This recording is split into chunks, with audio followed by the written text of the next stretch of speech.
Welcome back. The European Union is facing some serious opposition from within.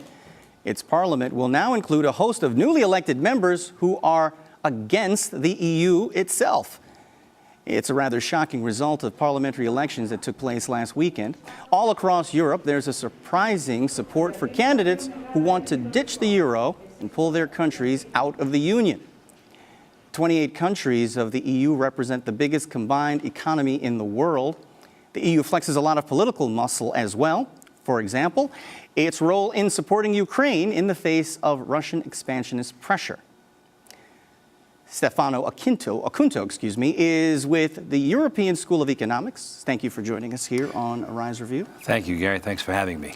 Now, are you surprised by the level of support that all of these anti-EU candidates got in this election? Actually, I have to say I'm not. You have the formula for a sway or a sweep in one direction. It's happened historically. The sweep comes on the heels of inertia, bad economies, bad economics, yes. It comes on the heels as well of pressure for parity between poorer countries, richer countries. The experiment that started in 1952, then again 1993, just hasn't seemed to work. I'm not surprised by it. You know, a lot of this movement is attached to some other unsavory parts of politics, anti-immigration. Yes. Did that help sort of sweep this thing? Is it as much social as it is economic? Gary, in my view, it is social, it is economic, but in history, we learned that there are scapegoats.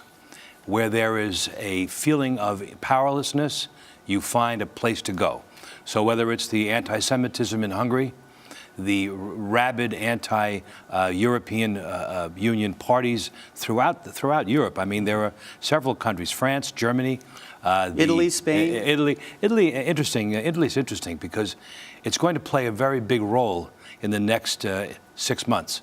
It's Italy's chance up to run the European Union. Italy had the only clear mandate among those who voted for prime ministers. Prime Minister Renzi won by a majority. And Italy will have the largest bloc of the new European Parliament's Socialist Party. So therefore, it is in a very interesting place. And there is anti-European sentiment in Italy, but interestingly, the opposite won. Now, there's apparently a dust-up between German Chancellor Merkel and the British Prime Minister David Cameron over who's going to be the president. What's the importance or significance of that appointment in that position? Good question, I have to say, because that is really a measure of this. Juncker,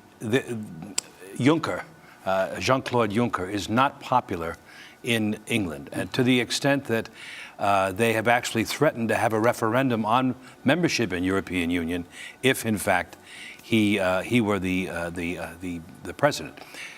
The significance is that he represents the continuity that everyone wants to change from. And there is that feeling also that Luxembourg, a small country, there is the feeling as well that the representation balance has to change. So I think we'll see a very interesting playoff there.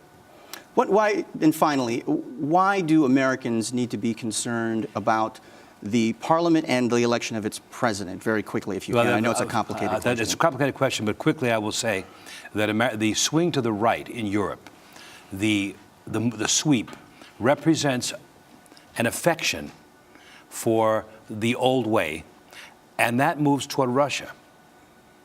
Many of those people on the right feel that American values, American culture, the American sense right now of isolationism, and the general feeling of weakness in the government is something to look away from and toward Russia. So there should be concern. Okay. I won't say danger, but concern. I'll say concern. Okay, thank you so much, Stefano Acunto. Thank you. Of Yes, the European School of Economics. Thanks for your insight. Thank you, Gary.